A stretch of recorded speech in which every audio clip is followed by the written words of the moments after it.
Tenemos una gratísima conversación con el doctor Bonifacio Meneses González, juez superior de la Segunda Sala de Apelaciones Anticorrupción de la Corte Superior de Justicia de Lima. El tema que estamos tratando es el de los procesos inmediatos en el marco de los procesos especiales. Doctor, entonces en el bloque anterior habíamos justamente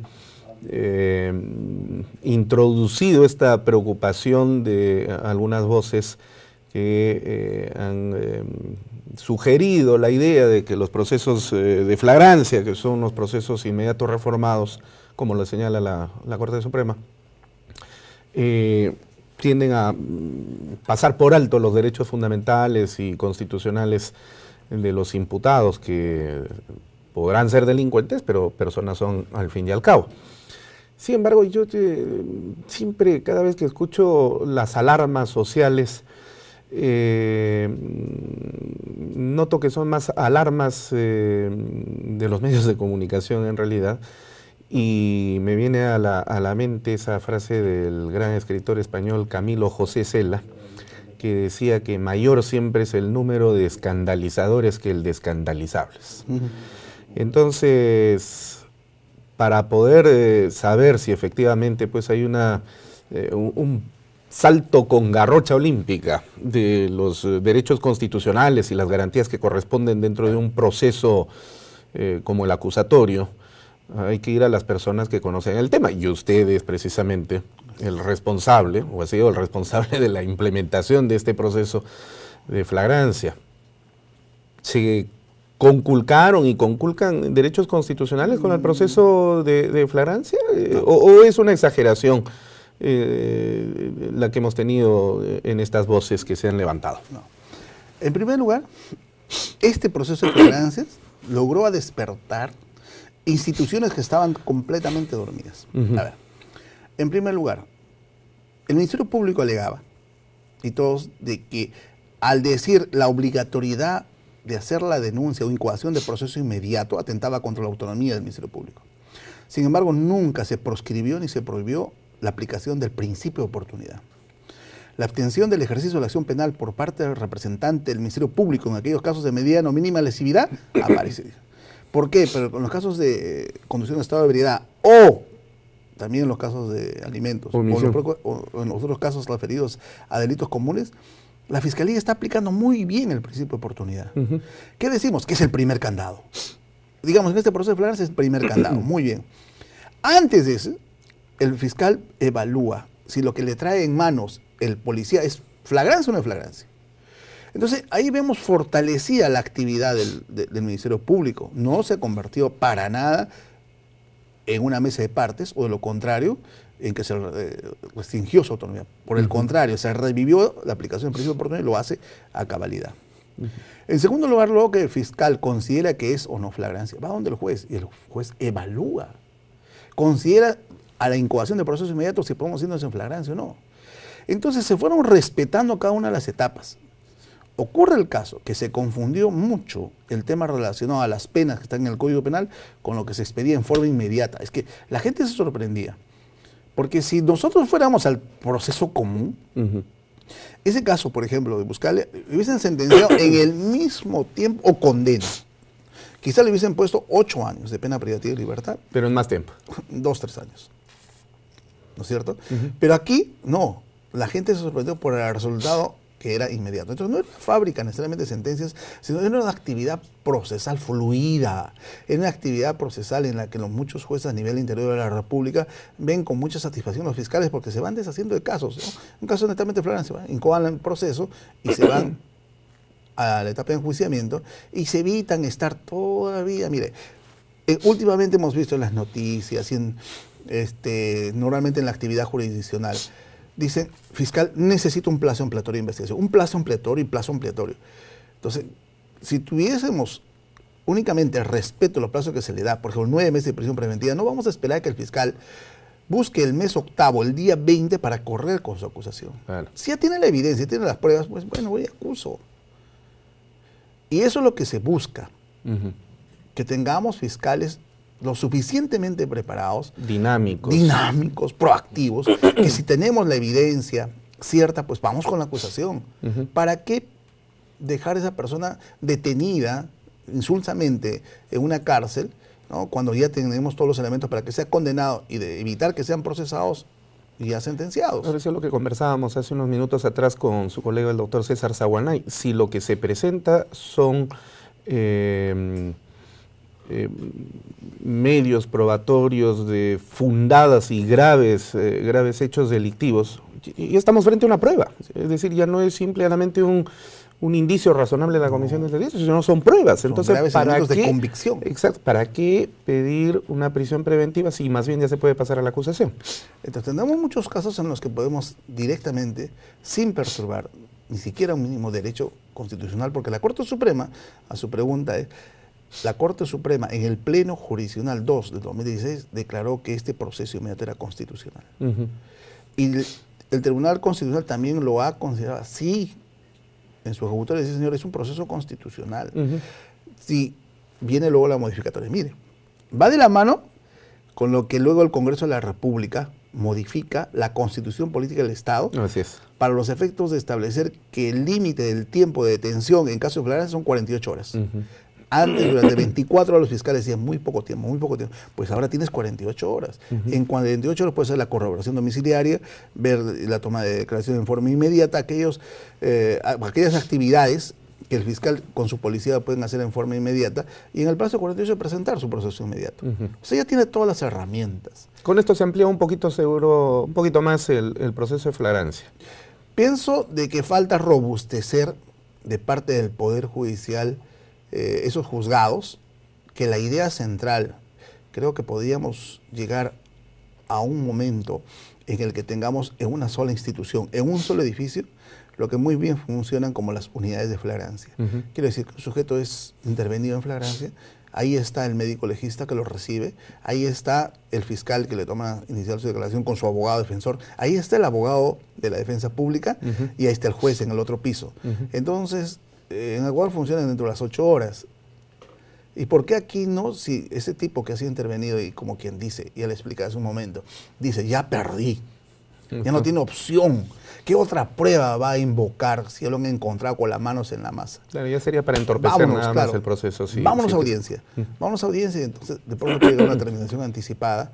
Y esa creo que sería la postura para poder desalojar tantos miles de expedientes que se van acumulando día a día, antes en el Poder Judicial, ahora en las carpetas fiscales, que después lo veo. No, después lo veo, ¿no? Después ya tiene otro proceso más grande, y se convierte en una bola de nieve, y al final de cuentas quien más sufre, ese tipo que está preso sin condena, y que luego llega un momento, exceso de carcelería, y tiene que salir libre. ¿Y quién sufre ahí? La víctima, porque ve impunidad. Así es. Entonces, hay cosas que bien se pueden solucionar si se fortalece este sistema. Yo lo sigo defendiendo. Sé que hay detractores, pero lo sigo defendiendo porque he visto en otros países, que he recorrido muchas partes, no es solamente cuestión de Latinoamérica, es inclusive en Estados Unidos, en Chile, en Argentina, en Costa Rica. Funciona muy bien en Ecuador, funciona muy bien en España, funciona muy bien en Italia. ¿Por qué no puede funcionar aquí? Y funciona las 24 horas, como acá también en el Perú con nuestro juzgado de turno permanente, sí, pero que es uno, ¿no? Claro. En Costa Rica, por ejemplo, hemos tenido la oportunidad de conocer a los magistrados, de estar ahí in situ, y efectivamente funciona las 24 horas del día. Los 7 días de la semana, los 365. Así es. Y entonces, el gran beneficio, en todo caso, el beneficio más visible, inmediato, es la no acumulación de carga, claro, efectivamente. Claro. Pero esto es lo más visible. ¿Pero qué otros beneficios más traen a continuación? El ahorro horas hombre. Ahorro horas hombre. Y sobre todo el ahorro para el Estado. Mire, tenemos un coste que se hizo en su momento, que cada audiencia al Perú le cuesta casi 1.500 soles. Puede ser, digamos, del juez, del secretario, del fiscal, notificaciones, la presencia del abogado, el uso del local, mire que la luz es todo. Un coste, imagínense, se va sumando poquito a poco. Una audiencia en el Perú te puede costar 1.500 soles. ¿Cuánto dura un juicio? En el mejor de los casos, investigación preparatoria, etapa intermedia y juzgamiento, en el mejor de los casos. ¿Contra una sola persona? Ya, digamos, contra una persona, 10 audiencias, desde el inicio hasta el final. Estamos hablando de 15.000 soles. Por persona. Por persona. Si eso lo reducimos a una sola audiencia, como corresponde al proceso inmediato, entonces más o menos hicimos una evaluación, que en esos 100.000 procesos que ya se han resuelto, se podría fácilmente haber ahorrado 10 millones. 10 millones, y ese ahorro se ve tangible porque ya no programas otras audiencias, ya no realizas otra actividad procesal. Estás libre para hacer otras actividades de carácter, sobre todo dentro del juzgado, dentro de la fiscalía. Entonces, el tema de ahorro económico es visible. El tema de ahorro, horas hombre, más aún. El tema de la respuesta de la víctima, que por primera vez ya no es un objeto decorativo, sino en la mayoría de los casos hemos visto que ahí mismo el fiscal dice, quedan con el abogado, pactan una terminación anticipada, la reparación civil, viene la familia o si él tiene, entrega el pago de la reparación civil y se acabó el proceso. Primera vez que la víctima tiene una respuesta favorable a su proceso. Esta es la mejor demostración de la aplicación, digamos, de que la justicia inmediata sí hace justicia, a diferencia de justicia que tarda. Claro, justicia tardía no es justicia. Así es. ¿No? Entonces, decimos de que esta clase de justicia en el mundo entero, para esos casos típicos de flagrancia, y en el Perú que le han dado a la omisión de asistencia familiar y condición de estabilidad, creo que está solucionando en gran medida, si tan solo le pudiéramos un poco más de punche, si todas las instituciones, como en efecto en el tiempo que estuve a cargo de la implementación del juzgado de flagrancia, las municipalidades empezaron a apoyar.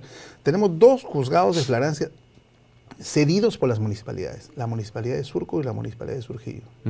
Dieron sus locales. El alcalde de Surquillo dio inclusive el local donde hacían los matrimonios. Ahí funciona nuestro juzgado de flagrancia del Poder Judicial. Juzgado de flagrancia de Surco, donde todo era su club de madres, eso el alcalde lo cedió. Si hubiésemos seguido trabajando en esa implementación, creo que en cada municipalidad, en cada gobierno regional, aportar a ese desarrollo y sería una respuesta inmediata con el crimen del día a día. Entonces el policía, en lugar de ir hasta la avenida Canadá con Paseo de la República, requisitorias, luego lo traslada hasta el Ministerio Público en avenida Mancay, luego a la carceleta del Poder Judicial en el sótano del Palacio de Justicia.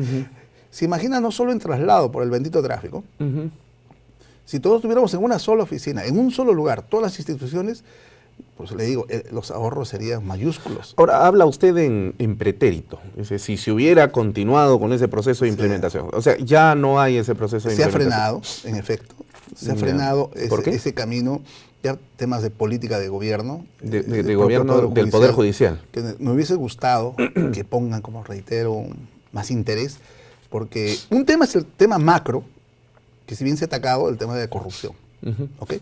Pero los juicios van a llegar acá 2 años, un poco más. Y otro es el tema del crimen del día a día, que la población lo siente más cercano. Así es. Entonces, si juntamos esos 2 esfuerzos, sin necesidad que esto no sirve, y esto sí, entonces podríamos hacer una gran respuesta para la población. ¿No? Y eso creo que está en manos. Es cuestión de seguir impulsando, seguir trabajando con las municipalidades. Hay muchos gobiernos regionales y sin necesidad de pedir favores en cuanto a su proceso judicial, no únicamente es para la comunidad. ¿No? Está desde el año pasado, el gobierno regional y la municipalidad de Cajamarca dieron para hacer ya todo un edificio para la unidad de flagrancia, que hubiese sido una respuesta pero mayúscula. Entonces, eso quizás en la medida que ponga mayor interés y que nosotros consideramos que espera mucho la población, porque el Ministerio Público también empezó a instalar fiscalías distritales. Así es, en Miraflores, en San Isidro, en Surco también. Ahí mismo tenía la respuesta. Porque, como le digo, el tema del tráfico, el tema del traslado, también se presta a otros niveles de corrupción. Entonces, si todo lo tuviésemos centralizado, creo que ayudaría mucho en una respuesta inmediata contra el crimen. Creo que eso sí sería muy óptimo. Bien, y ahora usted ya desde la segunda sala de apelaciones anticorrupción ya no está abocado a estas tareas de implementación en consecuencia por lo que nos acaba de decir. Tenemos a nuestro cargo labor jurisdiccional, que para eso hemos sido formados como jueces evidentemente, pero también juzgamos en casos de flagrancia. A ver, en Lima, curiosamente, tenemos un código viejo del año 40, pero para temas de corrupción de funcionarios, código nuevo. Tema de flagrancia, código nuevo. Crimen organizado, código nuevo. Prisión preventiva también. ¿Sabe qué sería fabuloso? De verdad que si me escuchara alguna autoridad de gobierno, es necesario implementar el nuevo Código Procesal Penal en Lima.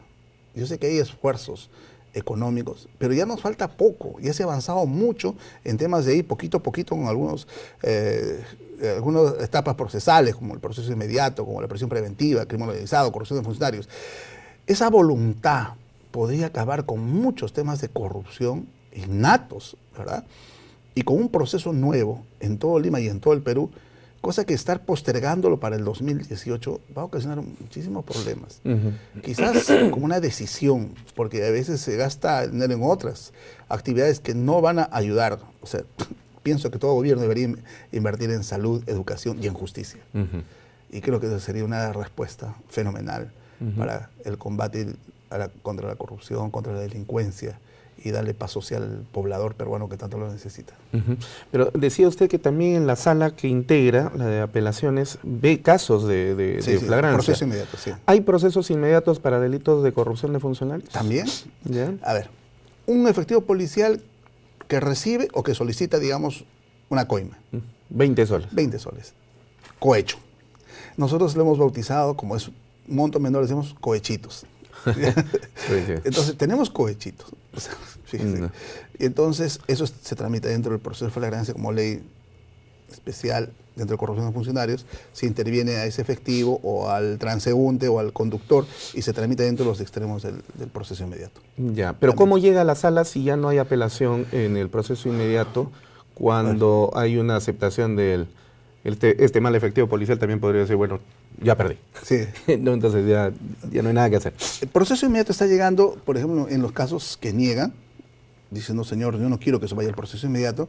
En casos de sentencia, inclusive de que se van al proceso inmediato, en caso hasta de omisión de defensa familiar, conocemos también en delitos comunes de este proceso inmediato, no los casos de terminación anticipada, ojo, no los casos de terminación anticipada, todos aquellos que van dentro de ese.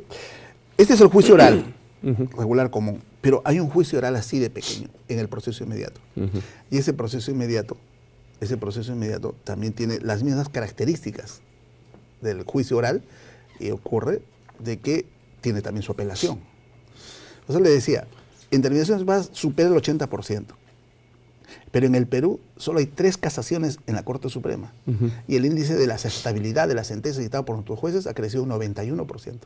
No son apelables. ¿Han medido ustedes en el Poder Judicial el grado de satisfacción social que ha generado la aplicación del proceso inmediato? Sí, en algunas cortes superiores, y le puedo decir como ejemplo la Corte Superior de Justicia de Lambayeque y la Corte Superior de Justicia de Ica, esa aceptación supera el 72%.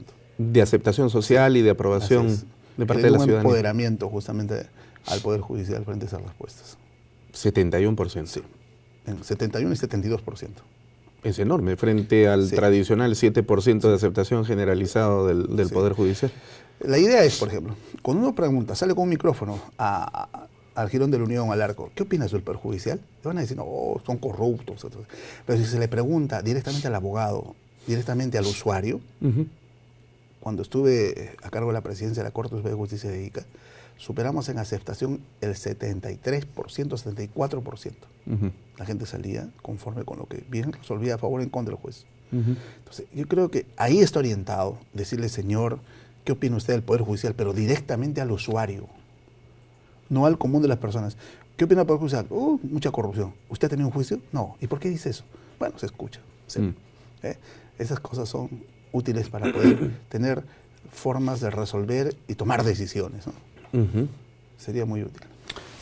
Bueno, esperamos entonces que la gestión de gobierno del Poder Judicial pues retome en realidad esta medida de innovación innovadora en el Perú, no quizás en el mundo como usted lo ha señalado, pero sí innovadora en el país frente a esa tradicional forma de trabajo que se ha tenido con el viejo Código de Procedimientos Penales, donde un proceso pues podía durar, en el caso de los procesos sumarios, ¿no? Claro, hasta 3 años. 3 años, con las mismas pruebas. Con las mismas pruebas. Y un proceso ordinario a veces iba hasta 7 años, sin considerar los recursos de nulidad que duplicaban a veces los procesos. Bueno, esperemos entonces de que esto sea mejor visto, definitivamente. Muchísimas gracias. Doctor Bonifacio Meneses, en nombre de la Academia, le agradecemos muchísimo por su presencia y bueno, saludamos y felicitamos su labor